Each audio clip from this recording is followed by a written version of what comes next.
ચારે બાજુ દ્રષ્ટિ કરી, ઓ મારા જમાઈ મારું અપમાન કરે છે.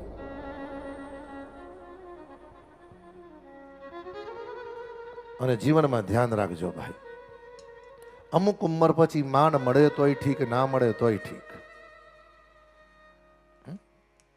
અમુકને તમે જોજો, જેમ જેમ ઉંમર વધે ને એમ એમ માન વધે. બેરે બેરે ઢોલિયા પરથી ઉઠાડીને બેરે બેરે હાડી પહેરાવી હોય, મોર બેહાડ્યા હોય ને, અને મોર બેઠા હોય ને પછી ટેબ્લેટ લીધી હોય એટલે પેલા સેડેશન ઊંઘતા હોય, બેઠા બેઠા ઊંઘતા હોય. અને લગ્ન પતી ગયા પછી ઘરના કે મને કોઈએ જય શ્રી કૃષ્ણ ના કીધું. હવે હું કામ છે તને જય શ્રી કૃષ્ણ કહેવાનું છે?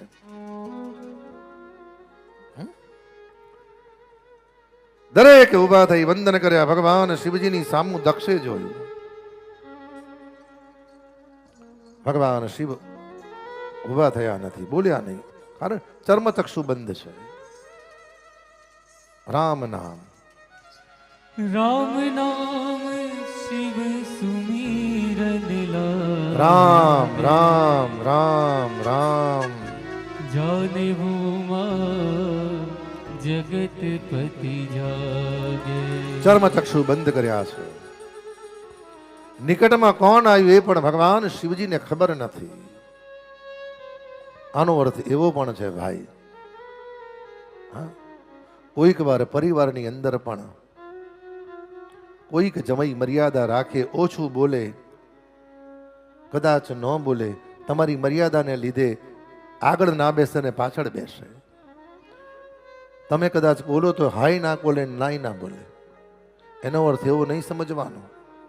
કારણ કોઈક વાર ગરીબ જમાઈમાં જેટલી ડિસિપ્લિન ને રિસ્પેક્ટ હોય છે ને, એટલી કોઈક વાર સંપત્તિવાળી વ્યક્તિમાં ડિસિપ્લિન રિસ્પેક્ટ હોતી નથી સાહેબ.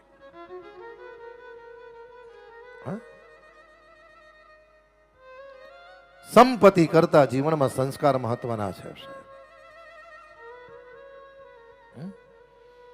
શિવજી બોલ્યા નહીં. દક્ષે આંખ લાલ કરી. બીજું, કોઈ પણ વ્યક્તિને જીવનમાં કોઈ પણ વ્યક્તિની મજબૂરી અને સમયને પરિસ્થિતિ સમજ્યા વગર સંપત્તિના અહંકારની અંદર કોઈ પણ નિર્ણય એકદમ લો નહીં, કે નિર્ણય લીધા પછી આખી જિંદગી તમારે પસ્તાવવું પડે સાહેબ.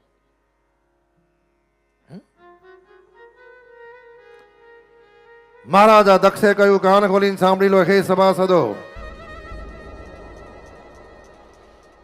કોઈ પણ યજ્ઞ થાય, યજ્ઞમાં આજથી શિવને આહુતિ નહીં, શિવને આમંત્રણ નહીં, અને શિવને આસન નહીં ભાઈ. બીજું સાંભળજો બધાઈનું, પણ કઈ વ્યક્તિ સાથે સંબંધ તોડવો ને કઈ વ્યક્તિ સાથે સંબંધ જોડવો અને કઈ વ્યક્તિ સાથે સંબંધ સાચવી રાખવો એ મન બુદ્ધિથી તમારે વિચાર કરવાનો છે. કારણ કોઈક વાર તમારી નિકટમાં રહેનારી વ્યક્તિને પણ અમુક વ્યક્તિ સાથેનો સંબંધ નથી ગમતો, એ પણ સંબંધ તોડાવવા માટે તમને ના બોલવાના શબ્દો બોલે છે. હા, અને જીવનમાં ઘણીવાર જોઈએ છે આપણે કે પ્રસંગના પહેલા જે વ્યક્તિ કામ લાગે ને ત્યારે એ જ વ્યક્તિને આપણે પ્રસંગના સમયે ભૂલી જતા હોય છે. હા, પ્રસંગે જે કામ લાગે અને પ્રસંગે ભૂલી જઈએ. અને પછી કે અમાર તો તમને બોલાવ્યા હતા પણ જરા, અને તમે જુઓ સાહેબ, ભૂલ કર્યા પછી ગોલ ગોલ વાતો કરો માં. અમને તો એમ તમે આવી જ જવાના હતા.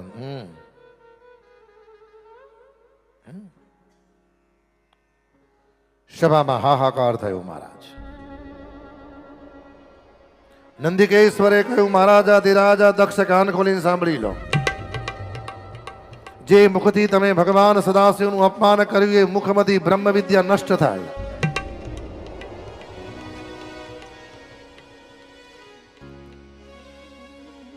તમારું મસ્તક ઉખડી જાય.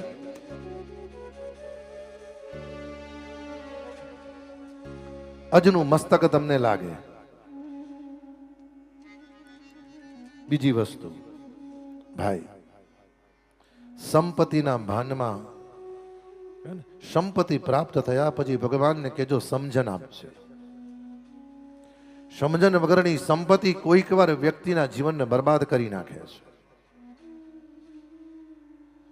જે લક્ષ્મીમાં ભગવત દ્રષ્ટિ નથી, જે લક્ષ્મીમાં ભગવત કૃપા નથી, જે લક્ષ્મીમાં માતા પિતાના આશીર્વાદ નથી, જે લક્ષ્મીમાં પિતૃઓનો પ્રેમ નથી, એ લક્ષ્મી સૌથી પહેલા આવે ને, એ લક્ષ્મી સૌથી પહેલા આવીને જીભ બગાડે, પછી તમારી આંખ બગાડે, પછી તમારું મન બગાડે. અને ભાગવતજી કહે છે તમે બધાયનું લૂંટીને ભેગું કર્યું હોય ને, તમે આખા જગતનું કરી નાખ્યું હોય તો તમારા છોકરા તમારું કરીને જતા રહે.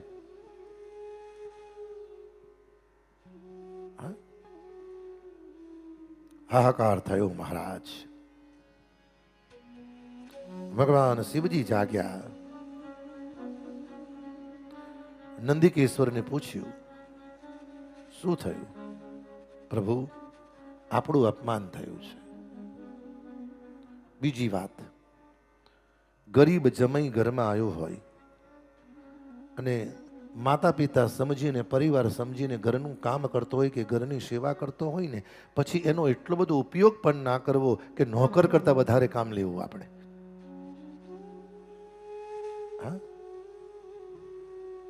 અમુક ને તમે જુઓ ઘરમાં જમાઈ આવે અને પોતાનું પરિવાર સમજીને કામ કરે એટલે તરત કે કાલ કોઈ નહીં બોલાવો ચાલશે, એ તો બધું કરી લેશે. એટલે ભાઈ, ઘર મને સમાજ પરિવારમાં રહો છો ને, દરેકની સાથે મર્યાદાથી રહેશો તો જીવનમાં બધાને તમારા માટે પ્રેમ રહેશે. બુદ્ધિથી કોઈને ત્રાસ ના આપો કે બોલ્યા વગર તમને છોડી દે સાહેબ.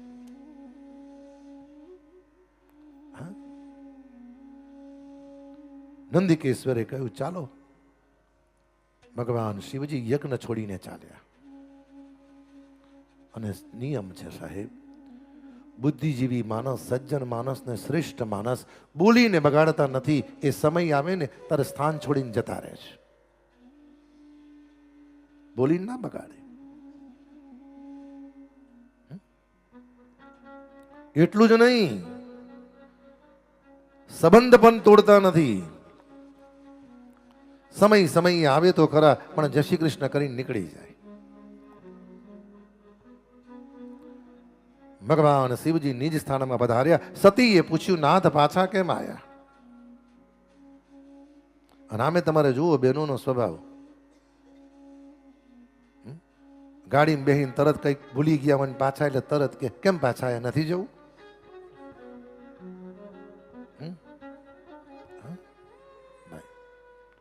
પાછા કેમ આયા?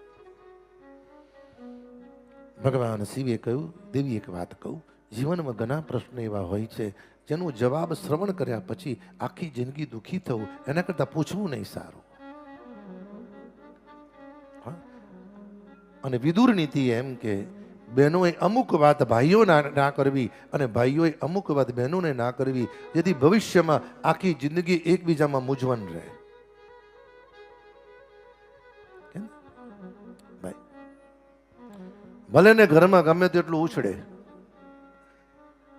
પણ રાત્રે ભાઈ ઓફિસથી આવે ને પ્રેમથી ચાનો ગ્લાસ આપવો, ખબર ના પડે. આ તો ઉછળેલું 3 દિવસ ચાલે. પેલા ભાઈ ઓફિસથી આવે એટલે તરત બેસી જાય.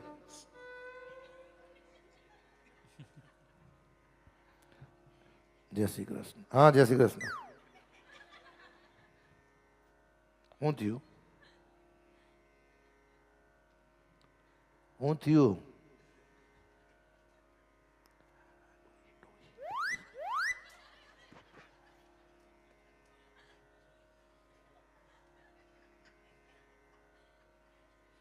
અને સાહેબ, બહેનોને એવી ખબર પડે કે ચૂંટણી આપણે જીતવાના છે, પછી શરૂઆત કરે. થોડા વહેલા આવું તો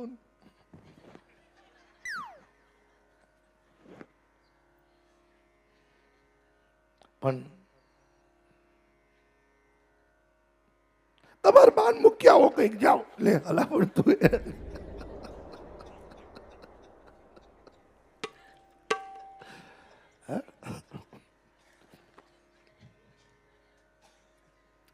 સતીએ કહ્યું નાથ ક્યાં જાઉં છું. પ્રાતકાળનો સમય થયો. ભગવાન શિવ અને સતી કૈલાસમાં બેઠા છે. દરેકને આમંત્રણ આપ્યું, ભગવાન શિવને આમંત્રણ આપ્યું નથી. અને ભાગવતજીની કથા કહે છે ભાઈ પરિવારના ઋણમાંથી મુક્ત થવું હોય ને, સંબંધ હોય કે ના હોય, દરેકને વંદન કરીને બોલાવજો, જેથી અંત સમયે ઋણાનું બંધનમાંથી મુક્ત થઈ જવાય. સાહેબ ભાઈ કહ્યું ને, રડતા રડતા નહીં, હસતા હસતા શરીર છોડો તો ભગવાનને પણ આનંદ આવે. સાહેબ ઘણા નથી કહેતા અમારી બાએ તો બધાની, અમારી બા હસતા હસતા ગયા. સતી બેઠા છે અને પ્રાતકાળમાં પુષ્પક વિમાનો નીકળ્યા અને સતીએ જોયું હો. ભગવાનને પૂછ્યું બધા ક્યાં જાય છે? અને આપણો નિયમ તમે જોજો, આપણા સગાવાલાને આપણી જોડે બનતું ના હોય ને એટલે જાન જોઈને પાડોશમાં આમંત્રણ આપવા આવે. એ જય શ્રી કૃષ્ણ, જય અંબે, સવારથી આવી જજો. અને બેનો એવા પાછા કપડા પહેરે અને જાન જોઈને પાડોશમાં જાય. બેન હા અમારા ઘેર બધા તૈયાર થાય છે એટલે આવીને જરા હું તારા લાવું તમારા તિજોરી બતાવું, હાડી હરખી કરી દઉં.